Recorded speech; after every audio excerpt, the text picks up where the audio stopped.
student with A levels 咧，其實係等同於高過，係甚至係高過加拿大中學畢業嘅水平嘅。我覺得其實真係有時可以早少少咧，通過一啲短期嘅遊學啊、旅程啊，令到佢哋體驗咗先。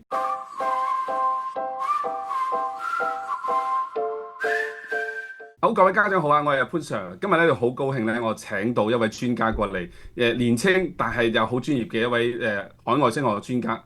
咁但係點解要揾佢過嚟咧？原因就係近排大家都知咧，直資咧其實就快咧放榜啦。大家揀唔揀咧？其中一個關鍵都係諗緊國際學制。嗱，過往通常我分析國際學制咧就講緊現況，大家點讀嘅。但係出路又點咧？其實好少掂，因為我唔識啊嘛。咁但係而家咧，我揾到位專家過嚟咧，就可以講講原來國際學制未來嘅出路。究竟係點呢？呢個其實我覺得家長揀嘅時候咧，都應該要考慮埋嘅。現階段我諗第一步，梗係要介紹咗我哋今日嘅嘉賓先啦，就係阿 Brian。Hello 潘 Sir，大家好，大家好，好多謝潘 Sir 咧，俾我呢個機會咧，咁可以大家討論咧一齊香港學生喺國際課程上面有咩優勢啦，咁啊可以帶一啲資訊俾大家。除咗喺本地升學之外咧，去到英國甚至係美加咁啊升學咧有啲咩出路？我自己咧就係美國畢業啦，肯定會帶嚟美國資訊啦。咁但係而家人咧，我係喺加拿大嘅。Brian 我知道咧香港國際學制咧，大家咧越嚟越咧重視嘅。咁好似你自己都做呢一個嘅分析咧，都見到其實係咪即係去海外升學或者用國際學制嚟係去繼續學習咧，繼續升學咧係一個趨勢啊？係啊，係一個趨勢嚟嘅。你見到我呢個 notes 啦，幫大家整合咗啲資料啦，咁啊見到咧全球嘅國際學生咧一路係上升嘅。咁其實咧呢個圖表咧就見到咧，尤其是咧係喺亞洲啦、East Asia 啦、Pacific 啦或者係 South Asia 咧個上升咧嘅趨勢咧係多，而且數量咧係亦都係好多。咁即係反映到咧越嚟越多嘅亞洲學生，最多嘅學生咧咁其實係嚟自亞洲，咁啊甚至係中國係 Top One 係國際學生嘅第一啦，散落唔同世界各地啦。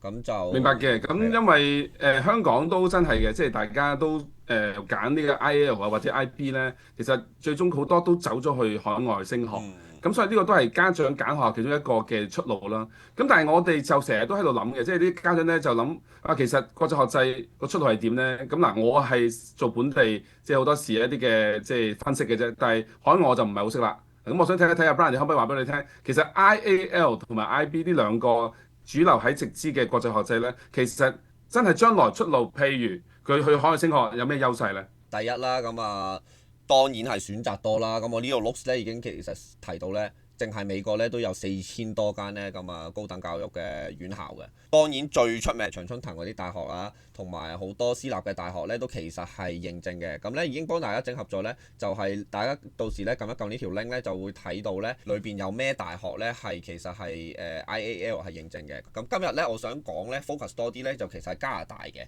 咁因為咧加拿大咧，其實香港人咧就可能唔係咁熟悉啊，因為主要咧香港人就英國當然係第一位啦，咁啊美國就第二位啦，頂級嘅大學都大部分喺美國啦。咁啊加拿大咧其實咧亦都可能大家忽略咗，其實係多㗎。其實咧加拿大嘅大學咧排名亦都好高嘅。咁一陣我會講到咧，其實咧有啲咩大學咧係 IAL 喺加拿大認證啦。我而家先提到咧最重要咧嘅一個 focus 咧，就係其實呢段嘢咧係我喺佢哋嘅官方文件度咧Pearson 嘅官方文件度摘錄咗落嚟嘅。佢哋係講咗咧係 student with A levels 咧，其實係等同於高過，係甚至係高過加拿大中學畢業嘅水平嘅。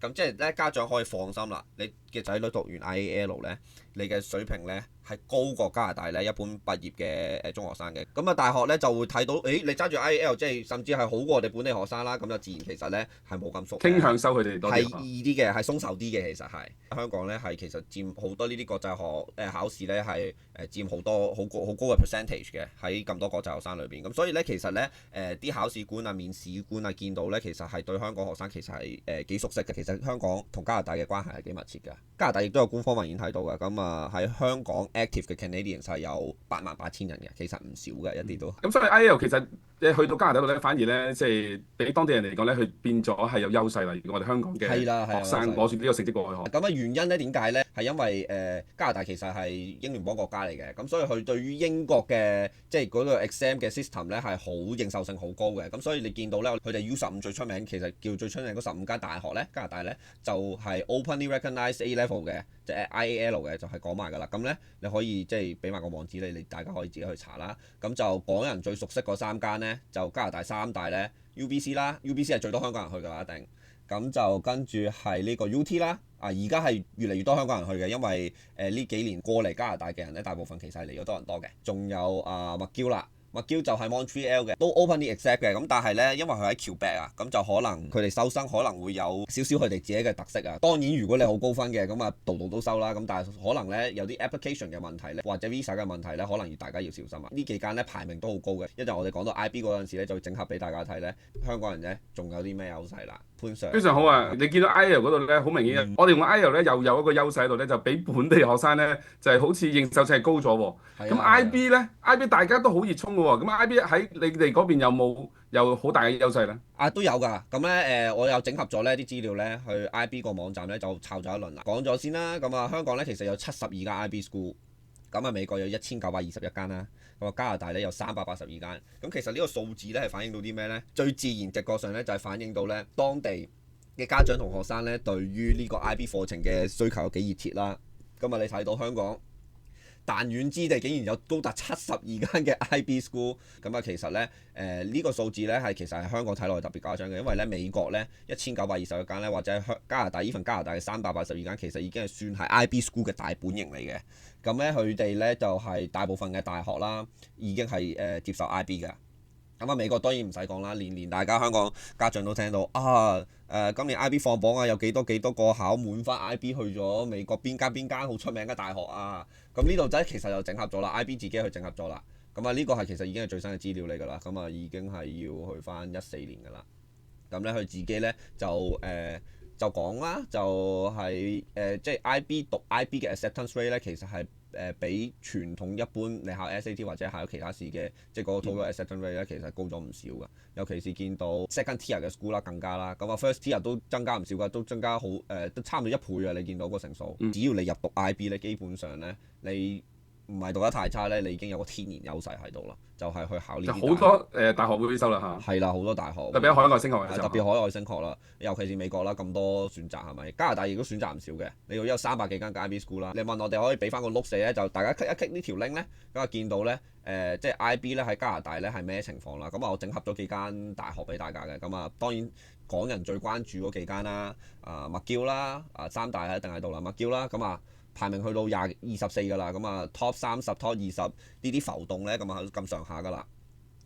全球排名咯，頭先嗰個。係啊，全球排名嚟㗎啦。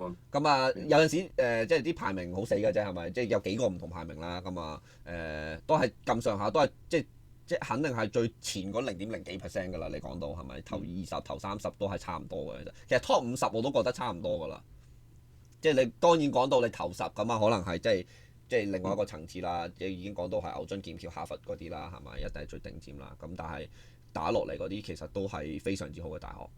有 UBC 啦，排50。近年好似升咗啲嘛，因為呢個可能數據係已經可能去翻係19年20年咁樣，大家可以睇到。UT 啦，UT 就University of Toronto 啦，多倫多大學啦，非常之出名啦。近呢排咧就係其實係熱門科目咧係讀 AI 啊，非常之厲害。佢哋有頂尖嘅 AI 科學家喺 Toronto 啊。Waterloo 啦，頭先同阿潘 Sir 講到啦，排名都好高啦，就講science program 好犀利啦。其實好多國際學生個有趣嘅係咧 Waterloo 咧，即係因為好多好多亞洲學生啊，好多亞洲學生咧其實係即係讀 science 嘅喎喺 Waterloo，形成咗一個 Asian community 咧，就係啲亞洲嘢咧就好好食嘅，就學生去到咧就唔使驚冇得食啦。